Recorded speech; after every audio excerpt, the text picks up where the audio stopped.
Thank you very much. Good afternoon. Thank you.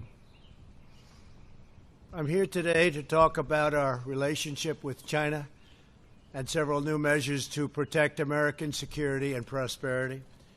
China's pattern of misconduct is well known. For decades, they've ripped off the United States like no one has ever done before. Hundreds of billions of dollars a year were lost dealing with China, especially over the years during the prior administration. China raided our factories, offshored our jobs, gutted our industries, stole our intellectual property, and violated their commitments under the World Trade Organization.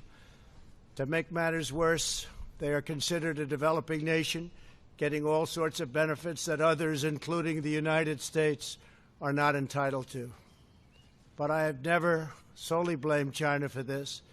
They were able to get away with the theft like no one was able to get away with before because of past politicians and, frankly, past presidents. But unlike those who came before, my administration negotiated and fought for what was right. It's called fair and reciprocal treatment. China has also unlawfully claimed territory in the Pacific Ocean, threatening freedom of navigation and international trade. And they broke their word to the world on ensuring the autonomy of Hong Kong. The United States wants an open and constructive relationship with China, but achieving that relationship requires us to vigorously defend our national interests. The Chinese government has continually violated its promises to us and so many other nations. These plain facts cannot be overlooked or swept aside.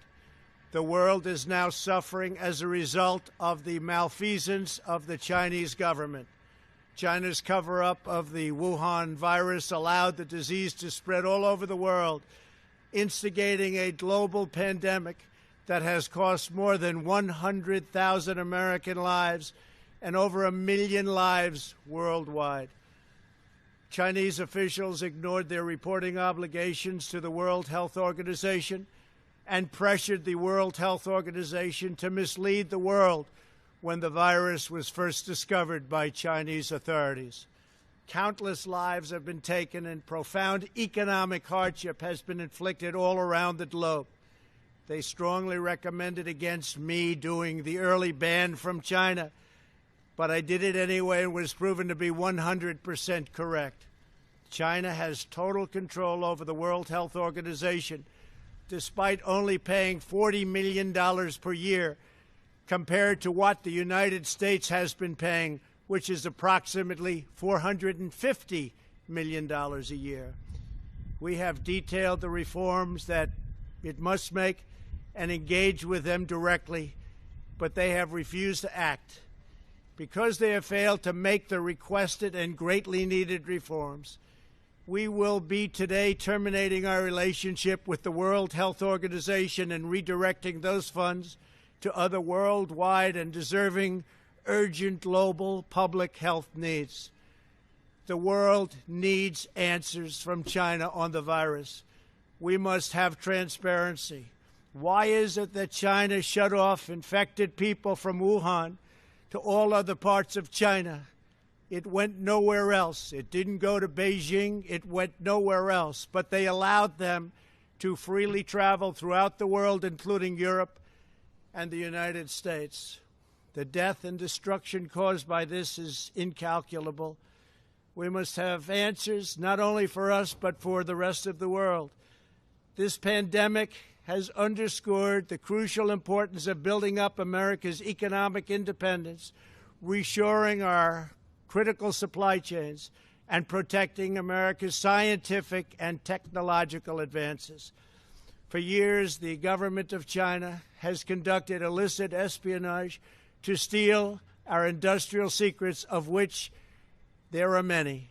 Today, I will issue a proclamation to better secure our nation's vital university research and to suspend the entry of certain foreign nationals from China who we have identified as potential security risks. I am also taking action to protect the integrity of America's financial system, by far the best in the world. I am instructing my presidential working group on financial markets to study the differing practices of Chinese companies listed on the U.S. financial markets with the goal of protecting American investors.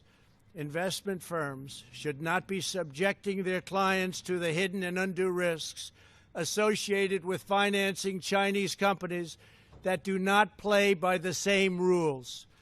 Americans are entitled to fairness and transparency. Several of the most significant actions we're taking pertain to deeply troubling situations unfolding in Hong Kong. This week, China unilaterally imposed control over Hong Kong's security. This was a plain violation of Beijing's treaty obligations with the United Kingdom in the Declaration of 1984 and explicit provisions of Hong Kong's basic law. It has 27 years to go. The Chinese government's move against Hong Kong is the latest in a series of measures that are diminishing the city's long-standing and very proud status. This is a tragedy for the people of Hong Kong, the people of China, and indeed the people of the world.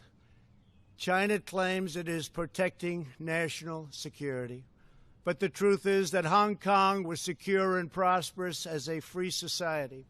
Beijing's decision reverses all of that. It extends the reach of China's invasive state security apparatus into what was formerly a bastion of liberty. China's latest incursion, along with other recent developments that degraded the territory's freedoms, makes clear that Hong Kong is no longer sufficiently autonomous to warrant the special treatment that we have afforded the territory since the handover. China has replaced its promised formula of one country, two systems with one country, one system. Therefore, I am directing my administration to begin the process of eliminating policy exemptions that give Hong Kong different and special treatment. My announcement today will affect the full range of agreements we have with Hong Kong, from our extradition treaty to our export controls on dual-use technologies and more, with few exceptions. We will be revising the State Department's travel advisory for Hong Kong to reflect the increased danger of surveillance and punishment by the Chinese state security apparatus.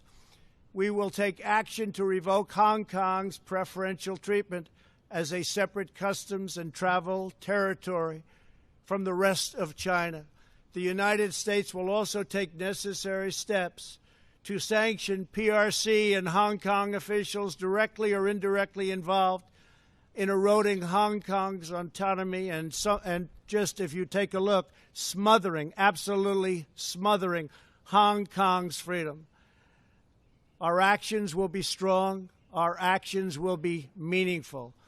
More than 2 decades ago, on a rainy night in 1997, British soldiers lowered the Union flag and Chinese soldiers raised the Chinese flag in Hong Kong.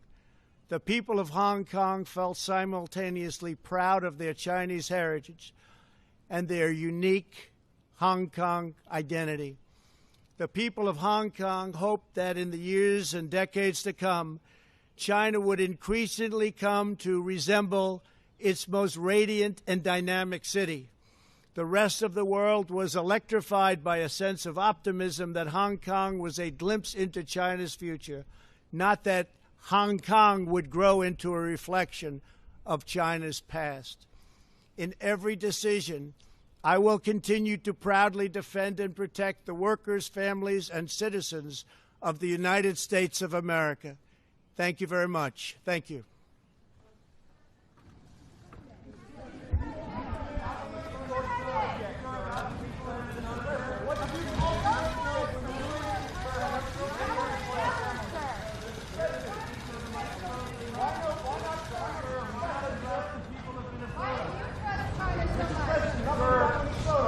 Why not address Minnesota, sir? Billed as a news conference. Ah.